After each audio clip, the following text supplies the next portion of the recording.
Hello friends, welcome back to my channel. BPL ration card ಇದ್ದಂಥವ್ರಿಗೆ, ಅದರಲ್ಲೂ ಕೂಡ car ಇದ್ದಂಥವ್ರಿಗೆ, ಸ್ವಂತ ಮನೆ ಇದ್ದಂಥವ್ರಿಗೆ, ತಮ್ಮ ಹೆಸರಲ್ಲಿ ಜಮೀನು ಇದ್ದಂಥವ್ರಿಗೆ ಸರ್ಕಾರದಿಂದ ಒಂದು ಬಿಗ್ ಶಾಕ್ ಅಂತಲೇ ಹೇಳಬಹುದು.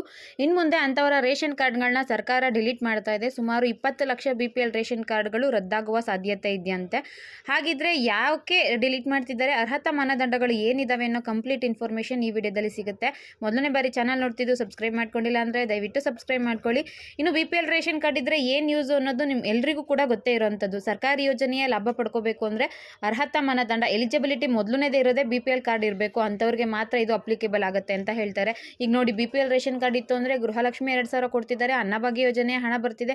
ಯಾವುದೇ ಸರ್ಕಾರಿ ಆಸ್ಪತ್ರೆಗಳಲ್ಲಿ ನೀವು ಉಚಿತವಾಗಿ ಶಸ್ತ್ರಚಿಕಿತ್ಸೆ ಆಗಿರಬಹುದು, ಯಾವುದೇ ಒಂದು ಚಿಕಿತ್ಸೆ ಪಡ್ಕೊಳ್ಳೋಕೆ ಹೋಗಬೇಕು ಅಂದರೆ BPL ರೇಷನ್ ಕಾರ್ಡ್ ಇತ್ತು ಅಂದರೆ ನಿಮಗೆ ಬಹಳಷ್ಟು ಯೂಸ್ ಆಗುತ್ತೆ.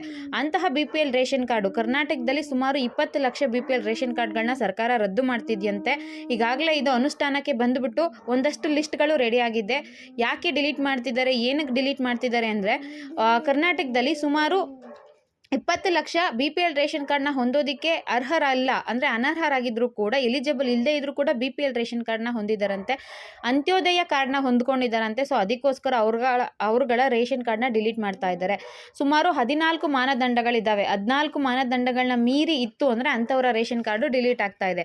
ಉದಾಹರಣೆಗೆ 1,20,000ಕ್ಕಿಂತ ಇನ್ಕಮ್ ಜಾಸ್ತಿ ಇತ್ತು ವರ್ಷಕ್ಕೆ ಅಂದರೆ ಅಂಥವರ BPL ರೇಷನ್ ಕಾರ್ಡು APLಗೆ ಹೋಗುತ್ತೆ. 1,20,000 ಒಂದು ವರ್ಷಕ್ಕೆ ಅಂದರೆ ಪ್ರತಿ ತಿಂಗಳು ನಿಮಗೆ 10,000 ರೂಪಾಯಿ ಸಂಬಳ ಬರ್ತಿತ್ತು ಅಂದರೆ ನೋಡಿ, ನಿಮಗೂ ಕೂಡ BPL ರೇಷನ್ ಕಾರ್ಡು ಹೊಂದೋದಕ್ಕೆ ಎಲಿಜಿಬಲ್ ಇಲ್ಲ ಅಂತ ಬರುತ್ತೆ. ಅದಾದಮೇಲೆ ಯಾವುದೇ ಸರ್ಕಾರಿ ಆಗಿರಬಹುದು, ಸರ್ಕಾರಿ ಸ್ವಾಯತ್ತ ಸಂಸ್ಥೆಗಳಲ್ಲಿ ನೀವು ಗೌರ್ಮೆಂಟ್ ಎಂಪ್ಲಾಯಿ ಆಗಿರಬಾರ್ದು ಅಂತ ಇದೆ. ಇದು ಬೇಕಿದ್ರೆ ಒಪ್ಕೊಳ್ಳೋಣ, ಎಲ್ರಿಗೂ ಕೂಡ ಗೌರ್ಮೆಂಟ್ ಕೆಲಸ ಇರಲ್ಲ. ಗೌರ್ಮೆಂಟ್ ಕೆಲಸ ಇದ್ರೂ ಕೂಡ ನೀವು ಯಾಕೆ BPL ರೇಷನ್ ಕಾರ್ಡ್ ಮಾಡಿಸ್ಕೊತೀರಾ, ಅದು ತಪ್ಪಲ್ವಾ? ಅಂಥವ್ರದ್ದು ಬೇಕಿದ್ರೆ ಡಿಲೀಟ್ ಮಾಡಲಿ, ಅದನ್ನು ಕೂಡ ಒಪ್ಕೊಳ್ಳೋಣ.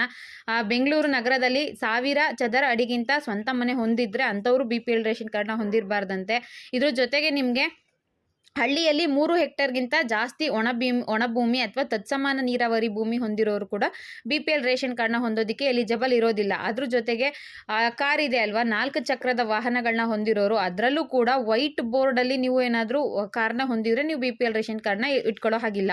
ಯೆಲ್ಲೋ ಕಲರ್ ಬೋರ್ಡ್ ಇತ್ತು ಅಂದರೆ ಅದು ಅವರು ಉದ್ಯೋಗಕ್ಕೋಸ್ಕರ, ಅಂದರೆ ಅದರಿಂದ ದುಡ್ದು ಜೀವನ ನಡೆಸೋದಕ್ಕೋಸ್ಕರ ಆ ಕಾರ್ನ ಯೂಸ್ ಮಾಡ್ತಿರ್ತಾರೆ, ಅದರಿಂದ ಏನೇ ಪ್ರಾಬ್ಲಮ್ ಇರೋದಿಲ್ಲ. ಬಟ್ ನೀವೇನಾದರೂ ವೈಟ್ ಬೋರ್ಡ್ ಕಾರ್ಡ್ನ ಯೂಸ್ ಮಾಡ್ತಿದ್ರೆ ಅಂಥವರ ರೇಷನ್ ಕಾರ್ಡ್ಗಳು ಡಿಲೀಟ್ ಆಗ್ತಾ ಇದೆ. ಈಗಾಗಲೇ ಆಲ್ರೆಡಿ ಡಿಲೀಟ್ ಅಂತಕ್ಕೆ ಹೋಗ್ಬಿಟ್ಟಿದೆ. ಒಂದಷ್ಟು ಜನತ್ತು ಈಗಾಗಲೇ ಡಿಲೀಟ್ ಆಗೋಗಿದೆ. ಗೌರ್ಮೆಂಟ್ ಎಂಪ್ಲಾಯಿ ಇದ್ದು ಡಿಲೀಟ್ ಮಾಡಿದ್ರು ಕೂಡ ಏನೋ ತೊಂದರೆ ಇಲ್ಲ. ಬಟ್ ಇನ್ನು ನಗರದಲ್ಲಿ ಸ್ವಂತ ಮನೆ ಇರೋದು ಜೊತೆ ಕೆಲವೆಲ್ಲ ನಮ್ಗೆ ಯಾಕೋ ಸರಿ ಇಲ್ಲ. ಇದು 1,20,000 ರೂಪಾಯಿ ಮಿನಿಮಮ್ ಇನ್ಕಮ್ ಎಲ್ರಿಗೂ ಕೂಡ ಇದ್ದೇ ಇರುತ್ತೆ. ಯಾವುದೇ ಒಂದು ಗಾರ್ಮೆಂಟ್ಸ್ಗೆ ಹೋಗಲಿ ಅಥವಾ ಮನೆ ಕೆಲಸಕ್ಕೆ ಹೋಗಲಿ, ಪ್ರತಿ ತಿಂಗಳು ಅವ್ರಿಗೆ 10,000 ರೂಪಾಯಿ ಸಂಬಳ ಇದ್ದೇ ಇರುತ್ತೆ. ಇನ್ನು ವರ್ಷಕ್ಕೆ 1,20,000 ರೂಪಾಯಿ ಆಗೇ ಆಗುತ್ತೆ. ಅಂಥವ್ರದ್ದು BPL ರೇಷನ್ ಕಾರ್ಡ್ ರದ್ದು ಮಾಡಿದ್ರೆ ಯಾವ ರೀತಿ ಅರ್ಥ ಅನಿಸುತ್ತೆ. ಬಟ್ ಗೌರ್ಮೆಂಟ್ ಎಂಪ್ಲಾಯಿಗಳಿದ್ರು ಕೂಡ ರೇಷನ್ ಕಾರ್ಡ್ ಮಾಡಿಸ್ಕೊಂಡಿರೋ ತಪ್ಪು ಅವರಿಂದ ಈಗ ಬೇರೆಯವ್ರಿಗೂ ಕೂಡ ಪ್ರಾಬ್ಲಮ್ ಆಗ್ತಾ ಇದೆ. ಸರ್ಕಾರ ಈ ಗೌರ್ನಮೆಂಟ್ಸ್ಗೆ ತಿಳಿಸಿತ್ತಂತೆ, ಯಾರು ಎಲಿಜಿಬಲ್ ಇಲ್ಲದೆ ಇದ್ರೂ ಕೂಡ ರೇಷನ್ ಕಾರ್ಡ್ ಮಾಡಿಸ್ಕೊಂಡಿದ್ದಾರೋ ಅಂಥವ್ರದ್ದು ಲಿಸ್ಟ್ ಕೊಡಿ ಅಂತ. ಅವ್ರ ಕಡೆಯಿಂದ ಸುಮಾರು 10,97,621 BPL ರೇಷನ್ ಕಾರ್ಡ್ಗಳು, ಅದರಲ್ಲಿ ಎಲಿಜಿಬಲ್ ಇಲ್ಲದೆ ಇರೋರ್ದು ಕೊಟ್ಟಿದ್ದಾರಂತೆ ಲಿಸ್ಟು. ಅದ್ರ ಜೊತೆಗೆ 10,54,368 ಅಂತ್ಯೋದಯ ಕಾರ್ಡ್ಗಳದ್ದು ಲಿಸ್ಟ್ ಕೊಟ್ಟಿದ್ದಾರಂತೆ. ಅಂತ್ಯೋದಯ ಕಾರ್ಡ್ ಯಾರು ಮಾಡಿಸ್ಕೊಂಡಿದ್ದಾರೆ ಅವರು ಕೂಡ ಸುಳ್ಳು ಹೇಳಿ ಅಂತ್ಯೋದಯ ಕಾರ್ಡ್ನ ಮಾಡಿಸ್ಕೊಂಡಿದ್ದಾರಂತೆ. ಸೊ ಅವ್ರದ್ದು ಕೂಡ ಈಗ ಡಿಲೀಟ್ ಆಗುತ್ತೆ. ಅಂತ್ಯೋದಯದಿಂದ BPL ಆಗ್ಬಹುದು, BPL ಇಂದ APL ಕೂಡ ಆಗಬಹುದು. ಇನ್ನು ಪ್ರತಿ ವರ್ಷ 1,20,000ಕ್ಕಿಂತ ಹೆಚ್ಚು ಇನ್ಕಮ್ ಪಡಿತಿರೋರ್ದು ಇನ್ನೊಂದು ಸಪ್ರೇಟ್ ಲಿಸ್ಟ್ ಕೊಟ್ಟಿದ್ದಾರಂತೆ. ಈ ಗೌರ್ನಮೆಂಟ್ಸ್, ಈ ಆಡಳಿತ ಕೇಂದ್ರ ಅಂತ ಇದೆಯಲ್ಲ, ಅದು ಲಿಸ್ಟ್ನ ಕೊಟ್ಟಿದೆಯಂತೆ.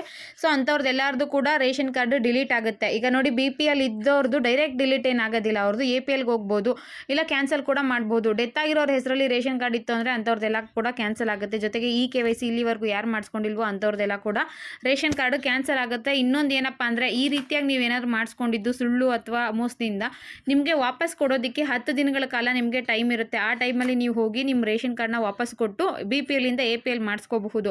ಅಂತ್ಯೋದಯ ಕಾರ್ಡ್ ಇತ್ತು ಅಂದರೆ ನೀವು BPLಗೋ ಅಥವಾ APLಗೋ ಈ ರೀತಿ ತಿದ್ದುಪಡಿ ಮಾಡಿಸ್ಕೊಳ್ಳೋದಕ್ಕೂ ಕೂಡ ಅವಕಾಶ ಕಲ್ಪಿಸಿದ್ದಾರೆ.